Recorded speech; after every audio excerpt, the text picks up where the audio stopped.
Vicky express में आपका स्वागत है। आज की कहानी है महाभारत की कहानी, भीम और हिडिंबा का विवाह। द्वापर युग की बात है।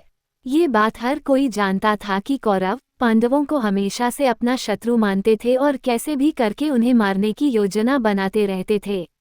एक बार जब पांचों पांडव और कुंती वारणावत नगर में महादेव का मेला देखने गए, तब दुर्योधन ने उन्हें मारने की योजना बनाई। उसने पांडवों के विश्राम के लिए 1 लाक्षागृह यानी लाख के महल का निर्माण करवाया। लाख ऐसी चीज है जो जल्द आग पकड़ लेती है। रात को जब सभी विश्राम कर रहे थे, तभी महल में आग लगा दी गई। पांडवों को इस बात का पता पहले से ही चल गया था, इसलिए उन्होंने महल के अंदर सुरंग बना दी थी और वो सभी उस सुरंग के रास्ते सुरक्षित बाहर निकल गए। वहां से निकलकर वो सभी जंगल में पहुंचे और रात गुजारने के लिए एक जगह रुक गए।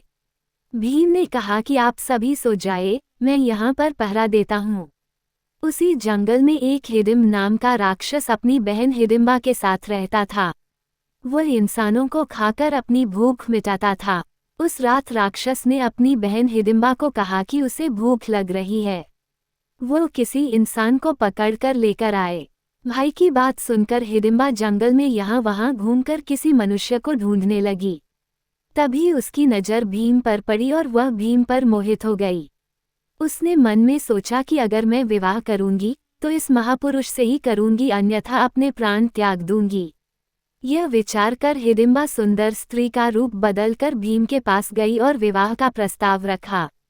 जब इस बात का पता उसके राक्षस भाई को चला तो वह अपनी बहन को मारने के लिए दौड़ा। ये देखकर भीम ने राक्षस को रोका और दोनों में जोरदार लड़ाई हुई, जिसमें राक्षस मारा गया। शोर सुनकर कुंती और चारों भाई भी नींद से जाग गए।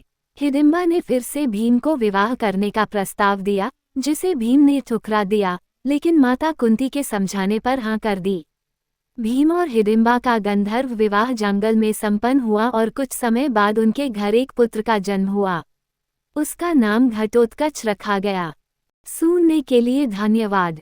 मेरा चैनल सब्सक्राइब करें, लाइक और शेयर भी करें। धन्यवाद।